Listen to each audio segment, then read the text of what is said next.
प्रायः करके संसार में बहुत सारे लोग ऐसे होते हैं, कहने को तो मित्र होते हैं और उनके अंदर कपट छल भरा रहता है।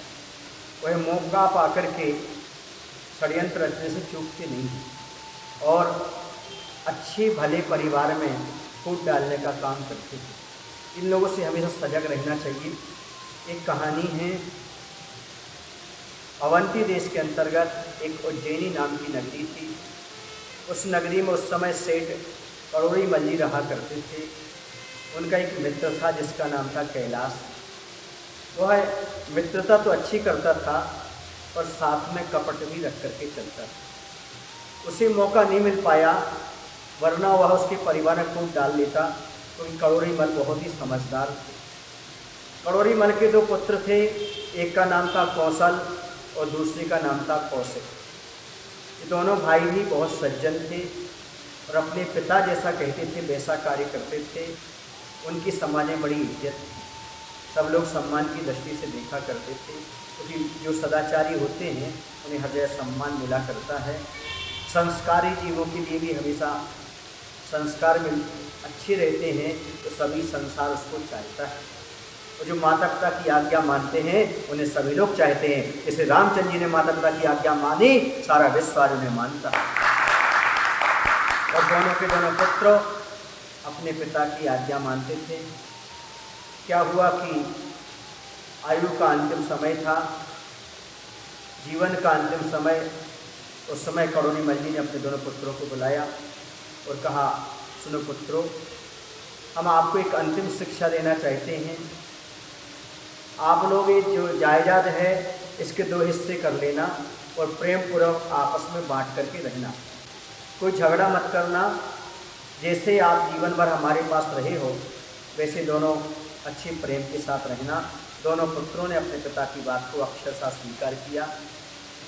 अब पिताजी का करोड़ी मल जी सेठ जी का अवसान हो गया। उनके मरण के उपरांत कुछ दिन बाद इन दोनों भाइयों ने आपस में बंटवारा कर लिया। खुशी खुशी बड़े प्रेम से दोनों ने बंटवारा किया और सब चीज़ें और सारा धन आदि सब जायदाद आदि बंट गई, खेत मकान बंट गए। मात्र एक सोने की कटोरी हो गई थी छोटी, लेकिन उसका बंटवारा कैसे करें। तो बड़ा भाई बड़ा हृदय वाला था, विशाल हृदय वाला था। उसने कहा, भाई एक काम करो, छोटे भाई से कहा, ये कटोरी तुम अपने पास रख लो, इसका क्या बंटवारा करना। छोटे भाई ने भी बड़े भाई की बात मानकर उस कटोरी को रख लिया। अब क्या हुआ कि इतने दिन से वह कैलाश जो कपटी मित्र था वह सोच रहा था कोई मौका मिले ताकि हम इन दोनों भाइयों में आपस में फूट डाल सकें, क्योंकि वह तो मौका ही ढूंढते रहते हैं। और ये नियम है कि परिवार की फूट और जगत की लूट, वह तो मज़ा ही लेने के लिए। कुछ लोग तो ऐसे होते हैं कि लड़ा भिड़ा करके आनंद लेते रहते हैं। जिसे आप नारंगी बोलते हैं, जिसे आप सपनी बोलते हैं, इन हर जगह लोग मिला करते हैं कि परिवार को तोड़ देते हैं, समाज को तोड़ देते हैं, वंश को तोड़ देते हैं। इसी लोगों से हमेशा बचना चाहिए, क्योंकि इनके पास कपट की कुल्हाड़ी रहती है। ये कपट की कुल्हाड़ी से परिवारों के वृक्ष को काट देते हैं।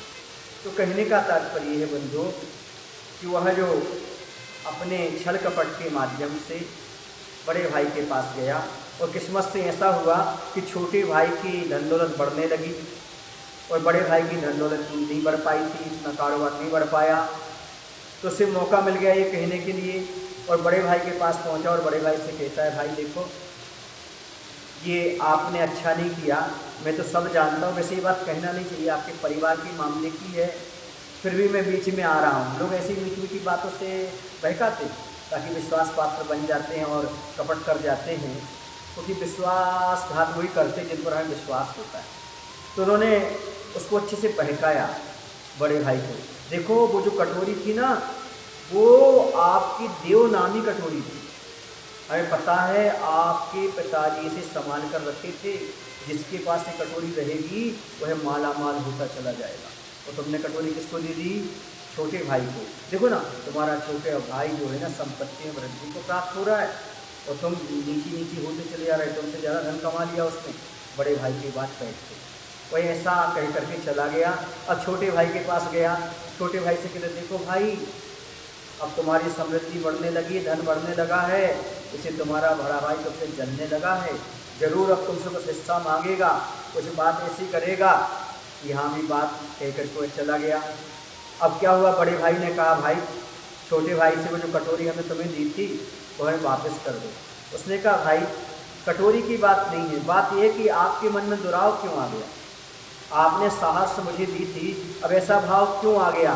क्या आप मुझे संपत्ति से जलते हैं, क्या आप उड़ने लगे, ईर्ष्या रखने लगे। तो उसने कहा, बड़े भाई ने कहा नहीं मैंने ऐसा नहीं किया। आपस में दोनों की चोटी में होने लगी, झगड़ा होने लगा। तो आपस के लोग, आजू बाजू के लोग आए, उन्होंने कहा भाई क्या कर रहे हो। बोले भाई ये हमारी धनदौलत पर जल रहा है। इसने कहा इसने हमारे हिस्से से कटोरी ज़्यादा ले ली थी, उसे वापस लेने आया हूँ। बोले ये बात तुमने उसे कही किसने। तो फिर मालूम पड़ा ये बात कैलाश ने कही थी। सभी लोगों ने कहा भाई देखो वह आपके पिताजी का मित्र जरूर था लेकिन कपटी था, इसलिए उस कपटी की बात मत करो। ये तो सब पाप पुण्य का खेल है। आप लोग जैसे प्रेम पूर्वक रहते थे वैसा रहो, क्योंकि प्रेम के बिना जीवन का कोई महत्व नहीं होता है और प्रेम भरा परिवार हमेशा सुखी रहता है। इस बात को सुनकर के सबको लगा कि वास्तव में ये मायावी आत्माएं जो होती हैं यह पीठ पीछे दूसरे का हित जरूर करती हैं, पर ये भूल जाती हैं कि आगे चल करके इसका दुख हमको ही भोगना पड़ेगा। इस बात को दोनों भाई समझ गए और दोनों बड़े प्रेम से रहने लगे। परिवार में फिर से खुशहाली छा गई। इस कहानी शिक्षा मिलती है कि जगत को ठगने हुए लोग, कपटी पुरुष वास्तव में ये अपने आप को ही ठगते हैं, दूसरे को नहीं ठगते। ऐसा कहा जाता है कि वास्तव में हम दूसरे को धोखा नहीं दे रहे हैं, बल्कि हम अपने लिए ही धोखा दे रहे हैं। माया त्रयग यौनस्य, मायाचारी करने से त्रेंच आयु का आश्रय होता है, अगले भाव में तिरस्कार का पात्र बनता है और पशु बन कर के यहाँ वहाँ भटकता रहता है। इस प्रकार से अपनी आत्मा को दुर्गति में डाल देता है। इसलिए बंधुओं आप धोखा खा जाओ कोई बात नहीं, पर कभी किसी को धोखा नहीं देना।